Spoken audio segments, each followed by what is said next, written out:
5-6 मुद्दे आहेत, त्याच्यावर मला चर्चा करायची आहे. त्यामध्ये महत्वाचा मुद्दा असा राहील, जो प्रॉपर्टी टॅक्स की त्याच्यापासून आपल्याला कशा पद्धतीने उत्पन्न होऊ शकतं ते मला सांगायचं आहे. आज आपण काही लोकांचं काम करायचं असेल, नुकसान बघायचं असेल किंवा फायदा बघायचा असतो तर आपण ठाणा, कल्याण, नवी मुंबई कम्पेअर करत असतो. परंतु आपण या ठिकाणी आज आपला प्रॉपर्टी टॅक्सचा बजेट 430 कोटी रुपये आहे आणि तो 407 कोटी रुपयापर्यंत आपण वसूल केलेला होता. त्यामध्ये आपण एक सांगायचा मुद्दा एक महत्वाचा असा आहे की हे सगळं करत असताना आपला स्टाफ काय करतो, आपले कर्मचारी, आपले अधिकारी कशा पोटतिडकीने आपल्या एरियामध्ये जातात, रिसर्च करतात आणि प्रॉपर्टी टॅक्स कलेक्ट करतात. त्यामध्ये जर आपण हे बघितलं की ठाण्यामध्ये 180 लोकांचा स्टाफ आहे. वसुली त्यांची 289 कोटी आहे. 14-15 मध्ये, 15-16 मध्ये 242 कोटी आहे. कल्याणमध्ये स्टाफची संख्या 118 आहे. 14-15 मध्ये वसुली 224 आहे कोटी रुपये आणि 15-16 मध्ये 152 कोटी रुपये आहे. पण त्या तुलनेने आपण जर बघितलं नवी मुंबईमध्ये फक्त 55 लोकांचा स्टाफ आहे आणि 14-15 मध्ये वसुली केली 410 कोटी रुपये आणि 15-16 मध्ये वसुली केली 437 कोटी रुपये. म्हणून मी या सगळ्या लोकांचं अभिनंदन करतो आणि त्यामुळे मी आपणास विनंती करेन की याच्यामध्ये अजून सुद्धा जर आपण यांना स्टाफ दिला, टेक्निकल स्टाफ दिला, निरीक्षक दिले, नोटीस सर्वेअर दिले तर निश्चितपणानं हा जो मुद्दा आहे की 430 कोटीच्या ऐवजी 530 कोटी रुपयापर्यंत हा आपला फंड या ठिकाणी वाढेल आणि चांगल्या पद्धतीनं आपल्याला कर मिळेल. याचं कारण असं आहे कारण की स्टाफच एकदम कमी आहे. या स्टाफमध्ये सुद्धा टेम्पररी स्टाफ आहे, त्याचा आपण विचार करत नाहीये. टेम्पररी स्टाफला आपण बघतो की त्यांचा पगार जो आहे की 10,000, 15,000, 20,000 पगार आहे. त्याच्यामुळे त्यांचं मनोधैर्य पण खचतं. कारण सुरुवातीला ज्यावेळेस हा स्टाफ लागला होता त्यावेळेस त्यांचं वय साधारणतः 22 ते 26 वर्षापर्यंत होतं आणि आज महानगरपालिकेला 25 वर्ष पूर्ण झालेले आहे. त्यामुळे सर्वांचं वय साधारणतः चांगल्या पद्धतीने वाढलेलं आहे आणि आता कुठेतरी आजारपण सुद्धा यायला लागला आहे. तर ज्या पद्धतीने आपल्याला टॅक्स रिकव्हरी करतो त्या पद्धतीने आपला जो कर्मचारी, आपला अधिकारी आहे त्याची काळजी घेणं आरोग्याची ही फार काळाची गरज आहे आणि ती माझ्या मतानुसार आपल्याकडून घेतली जात नाही. आणि जर ही काळजी घेतली, त्यांना आणखी ऍडिशनल स्टाफ दिला तर प्रॉपर्टी टॅक्स सारख्या विषयामध्ये 100 कोटी रुपयाची निश्चितपणाने वाढ होईल. कारण याची मला पूर्ण खाते आहे, कारण मी त्या डिपार्टमेंटमध्ये काम केलेलं आहे.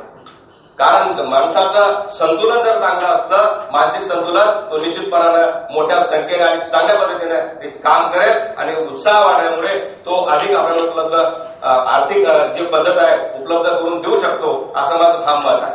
हा प्रॉपर्टी टॅक्सचा विषय आहे. त्याचबरोबर मी आता येतो एलबीटी विभागावर.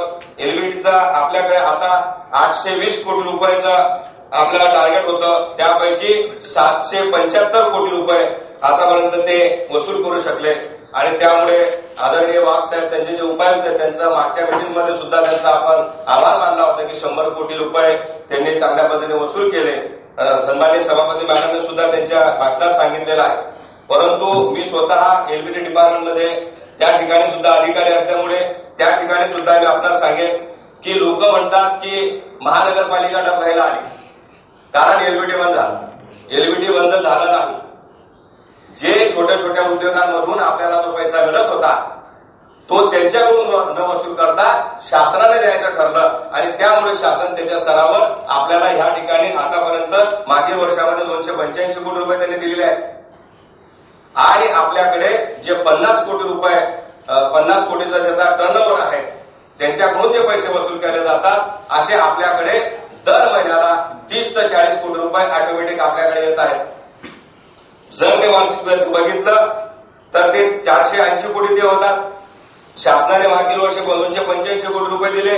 हे 480 कोटी ते 285 कोटी आणि कुठेही न जाता काही न करता 1% जो आपल्याला स्टॅम्प ड्युटी मिळतो तो असा 60 कोटी रुपये आपल्याला मिळतात। असे आपले 825 कोटी रुपये सरासरी या ठिकाणी होतं। आणि मग हे सगळं होत असताना जर आपण यांना आणखी स्टाफ दिला, आणि याच्यामध्ये आणखी विशेष म्हणजे हा स्टाफ किती आहे, स्टाफ 140 लोकांचा स्टाफ आहे, त्यामध्ये 100 लोक हे परमनंट आहेत आणि 40 लोक हे टेम्पररी आहेत।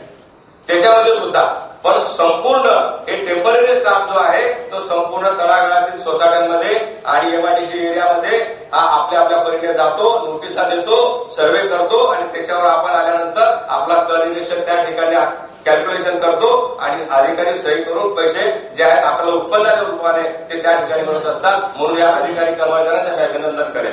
आणि त्यामध्ये मी आणखी सूचना सांगेल की यामध्ये आदरणीय महापौर साहेब, आयुक्त साहेब, याच्यामध्ये ज्या पद्धतीने टॅक्स डिपार्टमेंटमध्ये 100 कोटी रुपये वाढू शकतात त्याच पद्धतीनं या डिपार्टमेंटला 200 कोटी रुपये अजून वाढू शकतात, असा मला मी ठाम आपल्याला सांगेल। याचं कारण असं आहे की आपल्याला मागील अनेक वर्षापासून 1996 पासून हा सेसचं उत्पन्न सुरू झालेलं आहे आणि त्या माध्यमातून अनेक केस जे आहेत की साधारणतः 2 लाख केसेस या पेंडिंग पडलेल्या आहेत आणि त्याच्या या ठिकाणी कुठे लागले याच्यामध्ये काही बजेटमध्ये लिहिलेलं नाहीये किंवा त्याच्यापासून किती पैसे आपल्याला मिळणार आहे ते सुद्धा आपण या ठिकाणी दिलेलं नाहीये। त्यामुळे मी आपल्याला सांगेन की वाघ साहेब अतिशय कर्तव्यदक्ष अधिकारी आहेत, त्यांनी 100 कोटी रुपये मागच्या आर्थिक बजेटमध्ये म्हणजे चांगल्या तरतूद केली, तर मला पूर्ण खात्री आहे की त्यांना जर आपण मॅनपॉवर दिला आणि त्या लोकांचं आपण मनोधैर्य जर वाढवलं तर निश्चितपणाने 200 कोटी रुपये या ठिकाणी आपल्याला मिळतील असा मला ठाम दावा आहे। कारण 200 केसेस या ठिकाणी आपले राहिलेले आहेत। आणि या ठिकाणी दुसरा महत्वाचा मुद्दा की एलबीटी मध्ये आपण म्हणतोय की 50 कोटी रुपयाचा ज्याचा टर्न असेल त्याला आपण रजिस्ट्रेशन करून घेतोय, ऑलरेडी करून घेतलेला आहे, पण त्याचा जर आपण पाठपुरावा केला आणि आपण निर्णय घेतला, आपण व्यवस्थितपणे जर बघितलं, सर्वे केला की 50 कोटी पर्यंत आणखी किती लोक नोंदणीकृत होऊ शकतात किंवा अनेक लोक असेही असू शकतात की त्यांनी नोंदणीच केली नाही, आपण त्यांच्याकडे पोहोचलोच नाही, असंही होऊ शकतं। त्यामुळे आपण जर त्यांना चांगल्या पद्धतीने टेक्निकल स्टाफ दिला तर ते आज सर्वे करायला सुद्धा मागे पुढे बघणार नाहीत। आणि सन्माननीय आयुक्त साहेब, आपण डॅशिंग आहात, आपण त्यांना निश्चितपणानं जर त्यांना चांगला पोलीस फोर्स दिला, चांगले कारवाईचे अधिकार दिले तर निश्चितपणानं चांगल्या पद्धतीने अजून ते 200 कोटी रुपयापर्यंत आपल्याला इन्कम ऑफ सोर्स या ठिकाणी कमवून देऊ शकतात, याचा मला मुद्दा सांगायचा आहे। त्यामध्ये त्या 500 कोटी म्हणजे 50 कोटी जे आहेत त्यांचं नोंदणी करणं गरजेचं आहे, त्यांच्या नोंदणी झाल्या किंवा त्यासाठी स्टाफ पुरवणं गरजेचं आहे। दुसरा मुद्दा माझा येईल तो म्हणजे योजना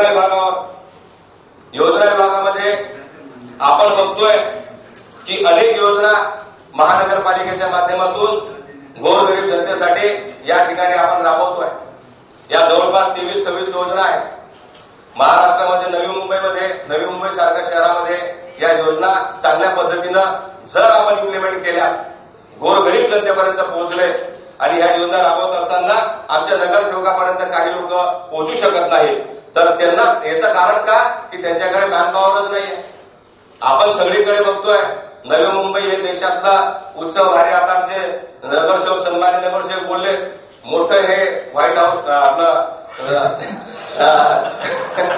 आपलं एवढं मोठं ऑफिस आपण तयार केलेलं आहे, पण त्या ठिकाणी आपण काय करतोय, स्टाफच देत नाही, स्टाफची वरवा आहे, कमतरता त्या कारणामुळे आपण सगळ्यात मोठा मॅनपॉवर हा कमतरता आहे। आणि त्यामुळे सन्माननीय महापौर साहेब, आयुक्त साहेब आपल्याला विनंती करेन की आपण जर या ठिकाणी निश्चितपणानं मॅनपॉवर त्यांना दिला तर आणि त्यांचे हात बळकट या विभागाचे केले तर हे जनतेचा या गोरगरीब जनतेपर्यंत पोहोचण्यासाठी निश्चितपणाने आपण पोहोचू शकू।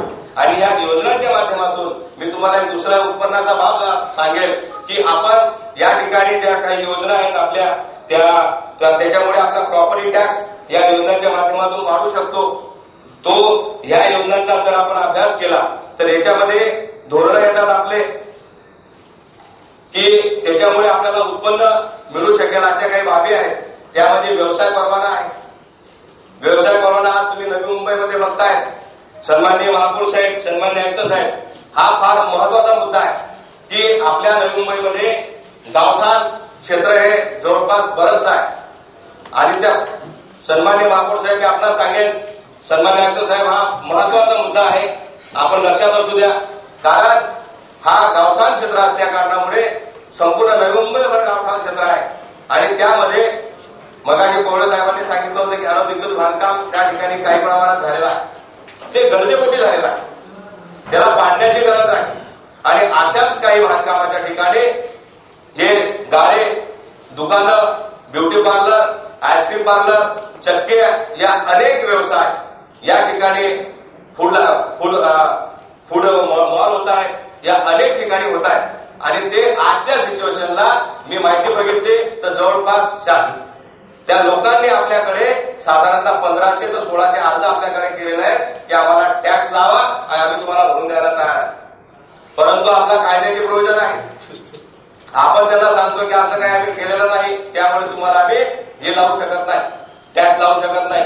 टॅक्स लावत नाही त्यामुळे आपण त्याच्यावर पैसे वसूल करू शकत नाही आणि आम्हाला ते पैसे द्यायला तयार आहेत, पण आपली पॉलिसी अजून काही पूर्ण होत नाही. आणि म्हणून आपल्याला जे लाखो रुपये, करोड रुपये या वार्षिक उत्पन्न यांच्यापासून मिळणार आहे ते आपल्याला आज मिळत नाहीये.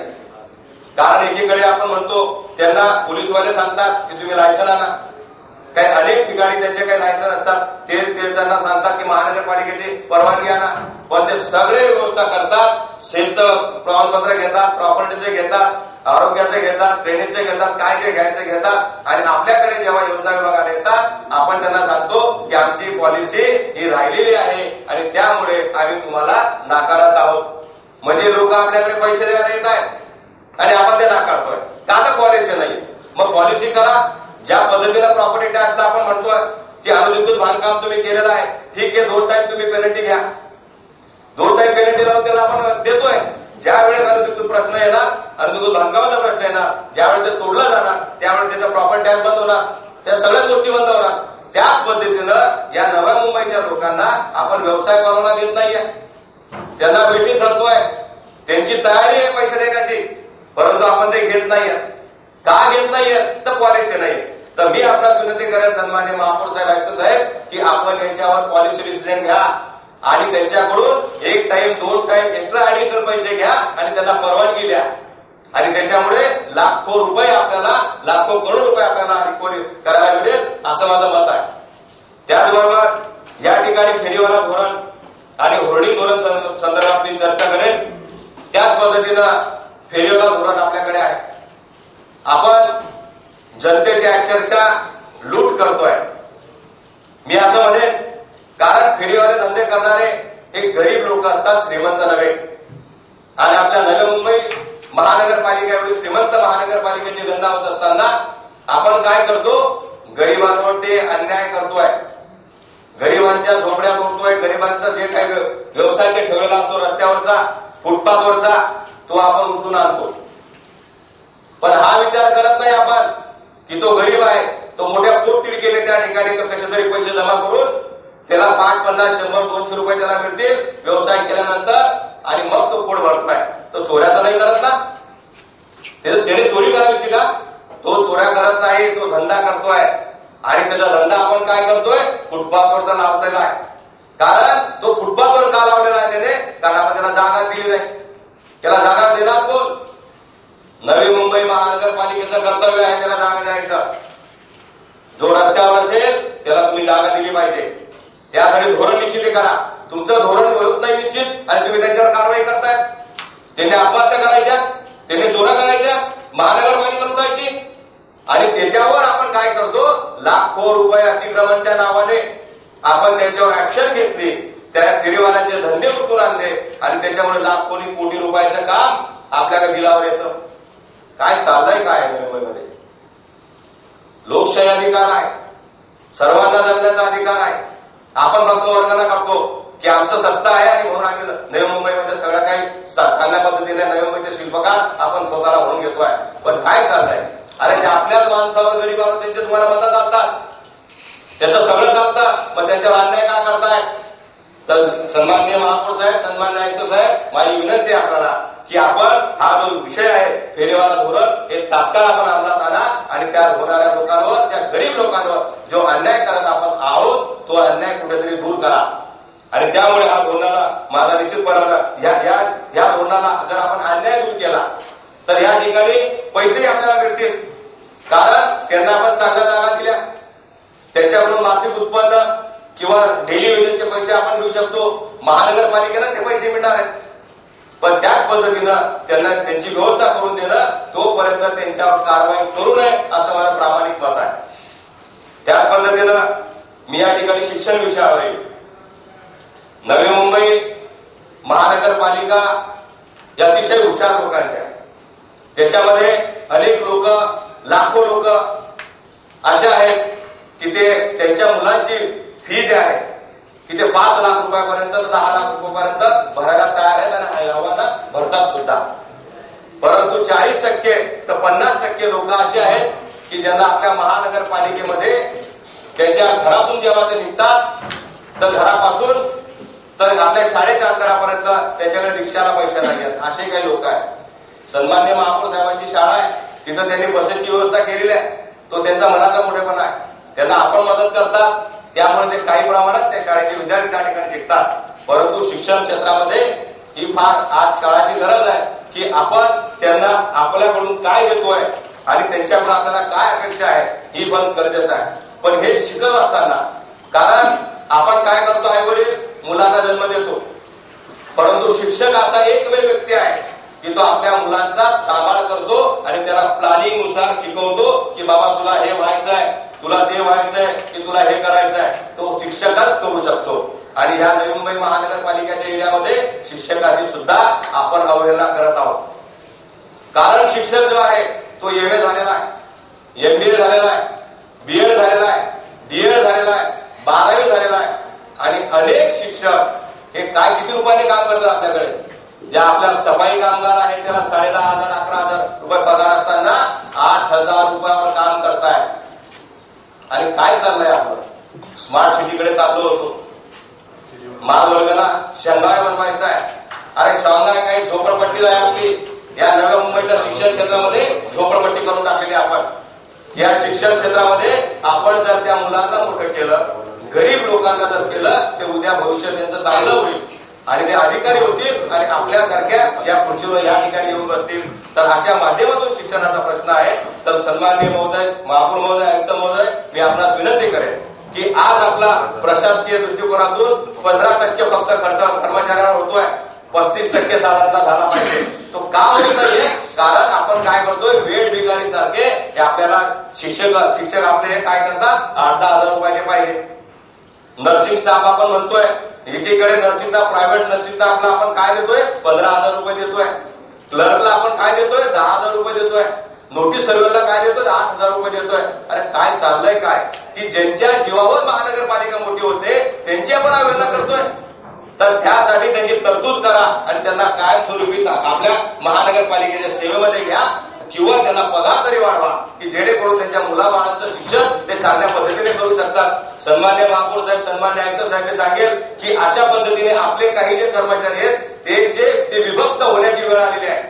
कारण जेव्हा त्यांना मुलगी दिली किंवा मुलीने मुलगा केला तेव्हा ते काय म्हणत होते, नवी मुंबई महानगरपालिकेमध्ये नोकरीला आहे, काही टेन्शन नाही. पण त्यांना माहित नव्हतं की हा मुलगा टेम्पररी आहे, की उद्या हा परमनंट होणार नाही. त्यांचं शोषण चाललंय सगळं. त्यांचा फक्त वापर आपण करून घेतोय आणि फार मोठे वल्गना होत आहेत. तर हा वापर तात्काळ बंद करा आणि कर्मचाऱ्यांना न्याय द्या असं मला म्हणायचं आहे. तो शिक्षण मुद्दा हा महत्वाचा आहे. आणि मला दुसरा मुद्दा येतोय की पाणी खात्याचा, की दुसरा मुद्दा जो आहे की पाणी खात्याचा. आपण काय वल्गना करत होतो. मगाशी किशोर भाटकरांनी सांगितलं की एवढं मोठं धरण आपण घेतलं, स्वतःच्या मालकीचं आहे, आपण डोलारा पेटत फिरतोय आणि दुसऱ्यांना पाणी देत फिरतोय. आणि आपल्या नव्या मुंबईमध्ये आज पाण्याचा वनवा पेटलेला आहे. आज काय चाललंय, 24 तास पाणी देत असताना 4-4 दिवस आपण पाणी देत नाही. लाज वाटते मला या महानगरपालिकेत सभागृहामध्ये आले असताना, नगरसेवक म्हणून आले असताना. तर या ठिकाणी 24 तासाच्या वल्गना होत आहेत, परंतु आपण 4-4 दिवस पाणी देत नाहीये. ही मोठी शोकाची काय का देत नाहीये? कारण आता मगाशी एम के मोडी साहेबांनी गायवलीमध्ये झालं की मॅनमोर कुठेतरी कमी जास्त करण्याचा प्रयत्न करतायत. कोण करताय ते आम्हाला माहित नाही, परंतु लोकांना चांगल्या पद्धतीने जीवन जगू द्या. मोठमोठ्या बिल्डिंग मध्ये राहतात लोक आणि पाण्याची अक्षरशः वाट बघतात. मोठी लोक बिसलरी पाणी वापरू शकतात, पण लहान लोक जे गरीब आहेत, जे झोपडीत राहणारे लोक आहेत, जे कष्टकरी लोक आहेत, ते कुठून पाणी आणणार आणि कुठून बिसलरी पिणार? त्यांना अंग धुवायला पाणी नाहीये, कपडे धुवायला पाणी नाहीये, आणि आपण चाललोय की 24 तास पाणी देण्याच्या वर्गाला करतोय आणि 50 रुपये आणखी ते रेट करतोय. तर मला असं सांगायचं आहे की हा पाण्याचा बंदोबस्त सुद्धा निश्चितपणाने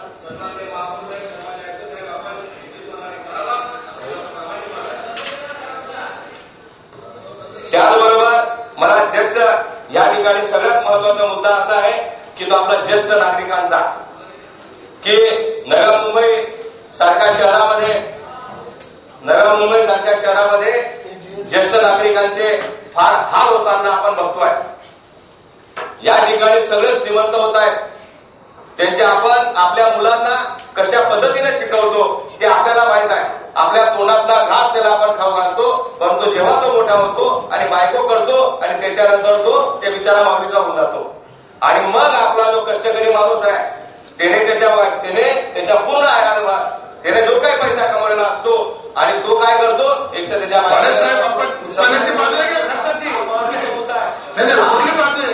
ज्येष्ठ नागरिकांचा मुद्दा आहे, हा नटसम्राटचा मुद्दा नाहीये.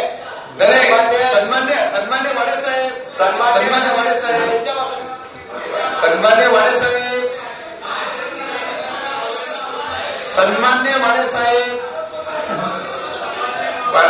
आवाज तिकडे बघू नका.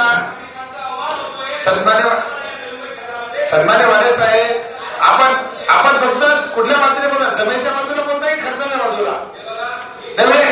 आपल्याला मी बजेट दिलेले, कुठल्या पानावर बोलताय आपण? म्हणजे एवढी सुंदर सुरुवात करून दिली या सभागृहाची दिव्या गायकवाड मॅडमने बजेटमध्ये कसं बोलावं, किती मुद्द्यासूद बोलावं, उत्पन्नाची बाजू, खर्चाची बाजू, कुठल्या पानावरची, कुठे वाढ करायची, त्याचा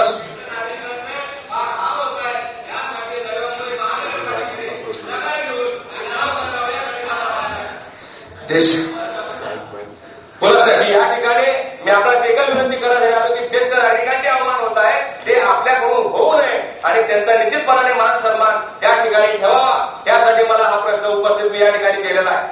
आणि दुसरा या ठिकाणी मुद्दा येईल की हाऊसिंग लोनचा, की नव्या मुंबई महानगरपालिकेमध्ये आम्ही सुरुवातीला 94 साली लागलो आणि 96 सालापासून या हाऊसिंग लोनची सुरुवात झालेली आहे. आणि तेव्हापासून हे हाऊसिंग लोन किती दिलं जात आहे?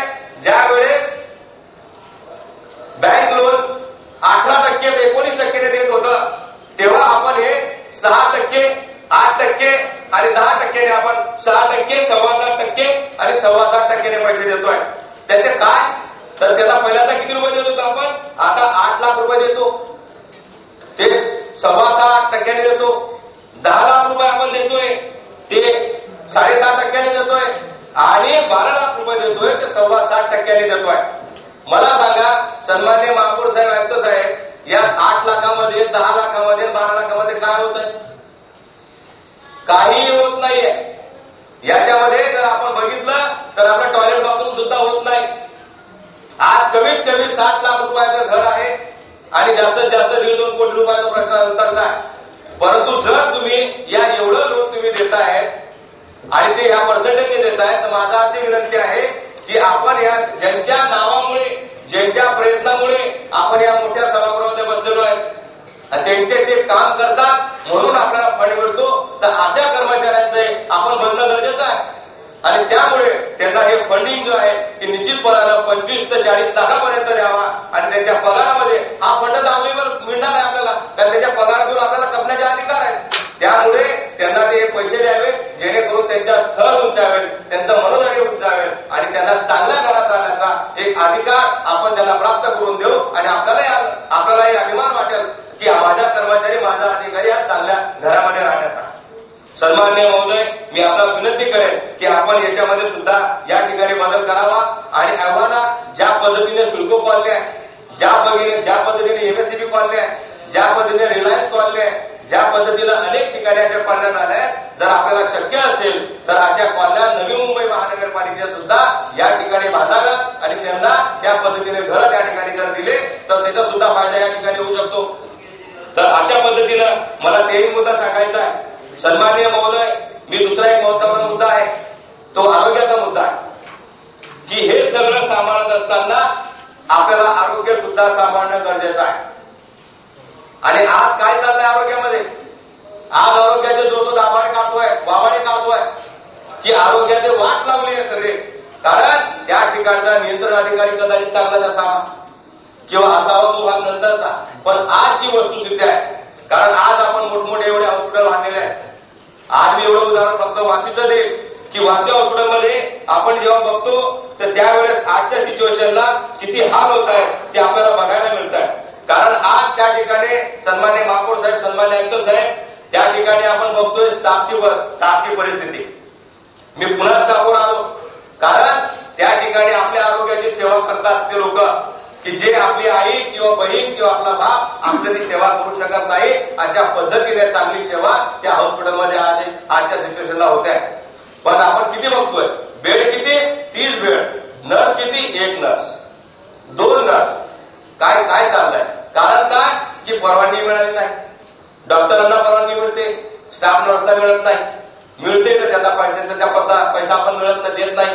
कारण एवढं शिक्षण ती घेते स्टाफ आणि 3.5-4 वर्षाचं ती ट्रेनिंग सुद्धा करते आणि तिला पैसा पगार किती देतोय आपण? 15,000, 20,000, 21,000 हा पगार देतोय.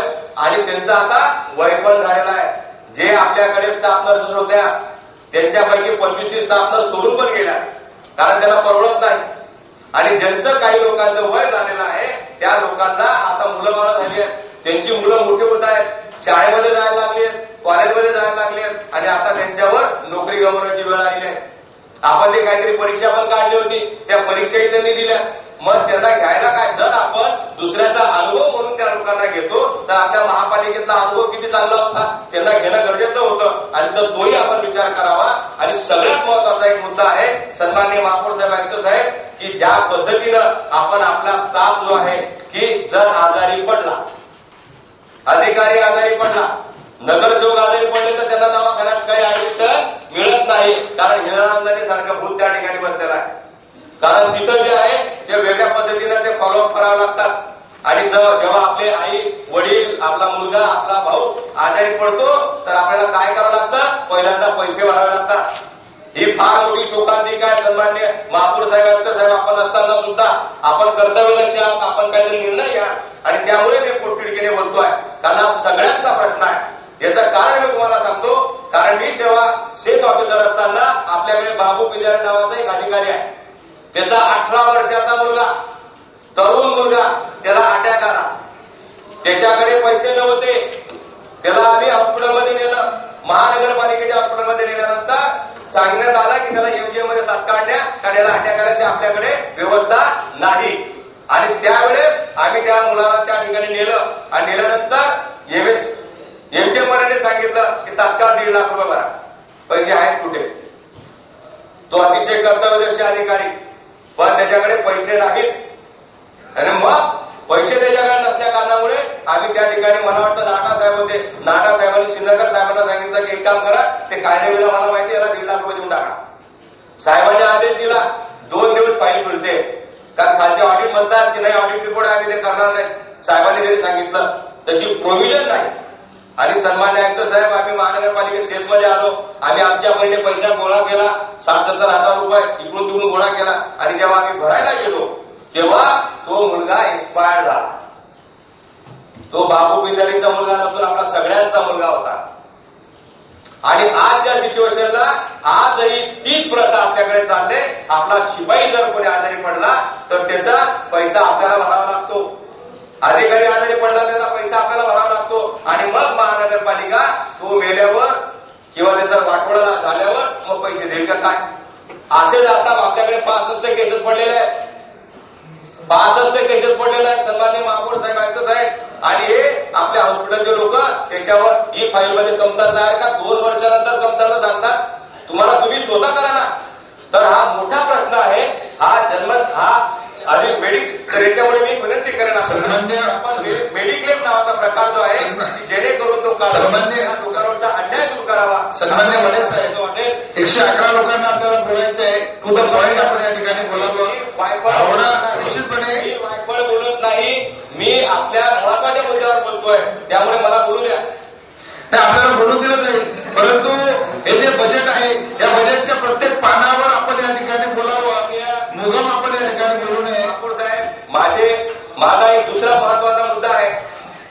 माझा एक दुसरा महत्वाचा मुद्दा असा आहे, सन्माननीय महापौर साहेब, सन्माननीय आयुक्त साहेब, संपूर्ण देशामध्ये बजेटची सुरुवात करून दिली आहे दिव्या गायकवाड मॅडमने. सन्माननीय कॉमन मध्ये असं दिवसच चालेल ते. सन्माननीय महापौर साहेब, सन्माननीय आयुक्त साहेब, मी एक सगळ्यात महत्वाचा आता मुद्दा बोलतोय.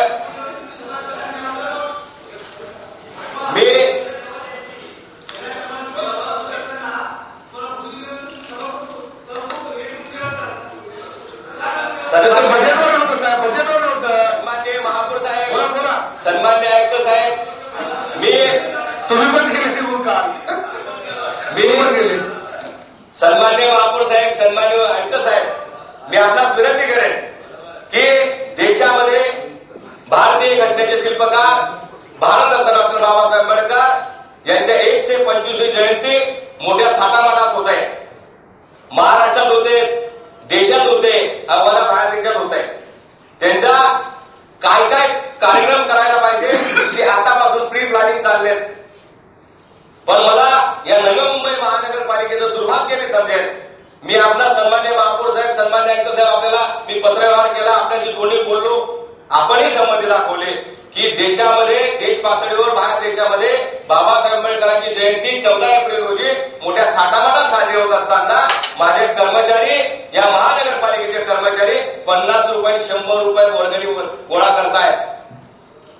काय आयुष्यात थू करण्यासारखी गोष्ट आहे की ज्या माणसाने या देशाचं संविधान ते लिहिलं त्याच्यासाठी 50 रुपये आपला कर्मचारी काढतोय आणि महापालिका झोपा काढते. महापालिकाने कमीत कमी 50 लाख रुपये या फंड त्या ठिकाणी द्यावा आणि या नवी मुंबईचं नाव रोशन करावं, असं मला सांगायचं म्हणायचं आहे, उद्देश आहे. तर सन्माननीय महापौर साहेब, सन्माननीय आयुक्त साहेब, या एवढ्या मोठ्या बजेटमध्ये बाबासाहेबांचं नाव या ठिकाणी दिसत नाहीये. तर ते सुद्धा आपण तरतूद करावी आणि आज चांगला पायंडा आणि आपण खऱ्या अर्थानं आपण देशभक्त आहोत. आपण या पद्धतीनं डॉक्टर बाबासाहेब आंबेडकरांच्या संविधान आपण अंमलात आणतोय हे आपण सिद्ध करून द्यावं आणि त्यामुळे ही जयंती साजरी करण्यासाठी आपण 50 लाख रुपयाची तरतूद करावी. आम्ही त्यामुळे मी आपल्याला सांगेल की जर आपण असं केलं तर ह्या बाबासाहेबांचं नाव निश्चितपणानं या नव्या मुंबई महानगरपालिकेमध्ये सुवर्णाक्षरात कोरण्यासारखं राहील असं मला सांगावंसं वाटेल. आणि मला माहित आहे आपण तो निर्णय निश्चितपणाने घ्या. याला संपूर्ण सभागृह, आमचा शिवसेना पक्ष, आमच्या आदरणीय उद्धवजी साहेब हे सुद्धा आपल्याला या ठिकाणी सहकार्य करतील आणि त्यांच्या प्रेरणेने मी या ठिकाणी आपल्या ज्या काही सूचना मी सांगितलेल्या आहेत. कदाचित माझं पहिलंच बजेट आहे, मी पहिल्यांदाच बोलतोय, त्यामुळे माझी चूकभूल झाली असेल तर कृपया माफ करा आणि माझे जे काही सूचना मी केलेल्या आहेत त्या आपण अंमलात आणाल अशी मी आपल्याला विनंती करेन. आपण मला बोलण्याची जी संधी दिली त्याबद्दल थँक्यू. जय भीम, जय महाराष्ट्र. धन्यवाद. सोमनाथ भास्कर.